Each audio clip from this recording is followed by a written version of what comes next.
என் பேர் எஸ்பி நிரஞ்சன். எனக்கு வந்து சங்க இலக்கியங்களில் வந்து படிக்கிறது கஷ்டமா, மீனிங் புரிஞ்சுக்கிறது கஷ்டமா இருந்துச்சு. அது மட்டும் இல்லாமல் ஸ்பெல்லிங் மிஸ்டேக்ஸ் நிறைய வரும். அது வந்து நம்ம வந்து நியூஸ் பேப்பர் படிக்கிறது மூலியமாவோ இல்லை ஃப்ரெண்ட்ஸிட்ட பேசி தெரிஞ்சுக்கிறது மூலியமாவோ இப்போ கம்மி பண்ணியிருக்கு.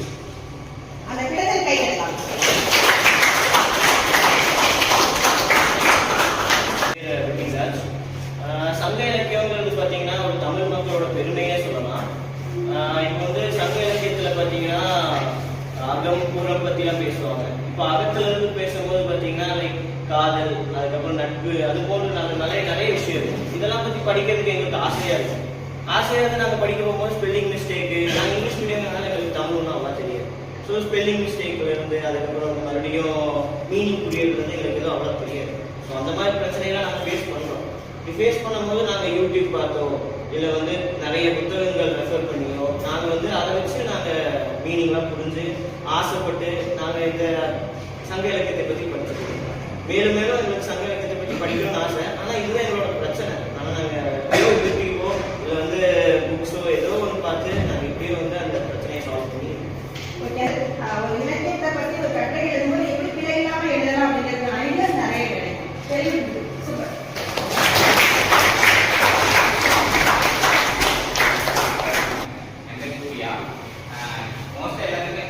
ஒரே ப்ராப்ளம் என்னன்னா அதோட படிக்க முடியாது, அதோட மதிய அதோட அர்த்தங்கள் வந்து யாருக்குமே தெரியாது. ஏன்னா பழைய நூல்கள்லாம் பார்த்தீங்கன்னா காலங்கள் வேர்டுக்கே நிறைய அர்த்தங்கள், நிறைய வார்த்தைகள் யூஸ் பண்ணுவாங்க. அதெல்லாம் நமக்கு தெரியாது. அதனால நம்ம அதெல்லாம் எப்படி தெரிஞ்சுக்கணும்னா அந்த மாதிரி இப்போ உங்கள்கிட்ட சில டைம் நாங்கள் கேட்போம், மேம் இந்த டைம் நாங்கள் கேட்போம்.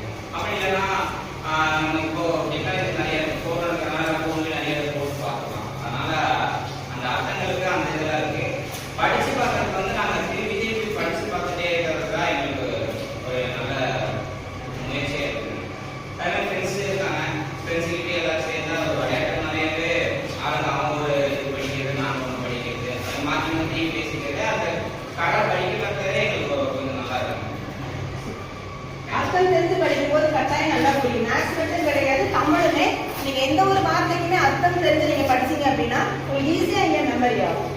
அது எப்போ நல்லா நின்றுக்கும். அப்ப நீங்க எப்பயுமே மறக்க மாட்டீங்க. அந்த பிழை எல்லாமே நீங்க எழுதுறதுக்கு நிறைய பயன்படும். இப்போ சொல்லுங்க.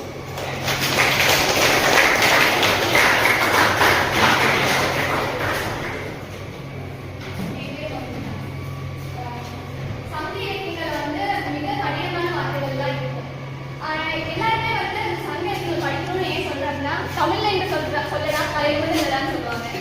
அதுக்கு நம்ம தலைமுறை நிற்கணும் அப்படின்னா இந்த சங்க இலக்கியம் பத்திலாம் நம்ம தெரிஞ்சுக்கணும். அதுக்காக கஷ்டமா இருக்கு நம்ம போயிட முடியாது. இதை எப்படி நம்ம தீர்க்கலாம் அப்படின்னு நம்ம பாக்குறப்ப வந்து ஆரம்பத்துல வந்து குட்டி குட்டி கவிதைகளை நம்ம எடுத்து படிக்க ஆரம்பிக்கலாம். அதுக்கப்புறமே வந்து அதோட ஒளிப்பதிவுல கேட்கலாம். ஒளிப்பதிவுல கேட்கறது மூலம் நமக்கு என்ன நடக்கும் அப்படின்னு பாத்தீங்கன்னா அதோட வார்த்தைகளோட எப்படி அதை ப்ரொனவுன்ஸ் பண்ணணும்ன்றது நம்ம தெரிஞ்சுக்கலாம். அதுக்கப்புறம் அதை என்ன பண்ணணும் அப்படின்னா சத்தமா பேசி பார்க்கணும். அப்பதான் நமக்கு அந்த வார்த்தை வாயில வருதான்னு சொல்லி நம்மளால பார்க்க முடியும்.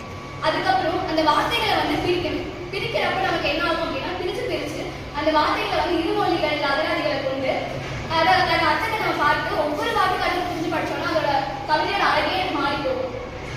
அதுக்கப்புறமே வந்து இதை எப்படி நம்ம பார்க்கலாம் அப்படிங்கிறப்ப 3 தான் பார்க்கலாம்.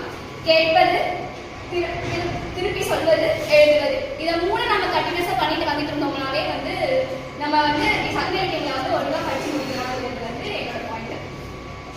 உங்கள்கிட்ட நிறைய ஐடியாஸ் கிடைச்சிருக்கு. ஒரு தமிழ் படிக்கும் போது பிழை இல்லாம எப்படி எழுதலாம் அப்படின்னா குட்டி குட்டி வாக்கியங்கள் எழுதி பார்க்கறது, ஃப்ரெண்ட் சர்க்கிள்ல கேட்கறது, நிறைய புக்ஸை வந்து ரெஃபர் பண்றது, அர்த்தம் தெரிஞ்சு படிக்கிறது, இதெல்லாம் வந்து ரொம்ப பயன்பாடா இருக்கு நீங்க பிழை இல்லாம எழுதுறதுக்கு. அப்போ இந்த சிக்கல் அப்படிங்கிறது நீங்க ஒரு சிக்கலா இல்லாம போறப்போ எப்படி போகும் அப்படிங்கிறதுக்கான நிறைய காரணம்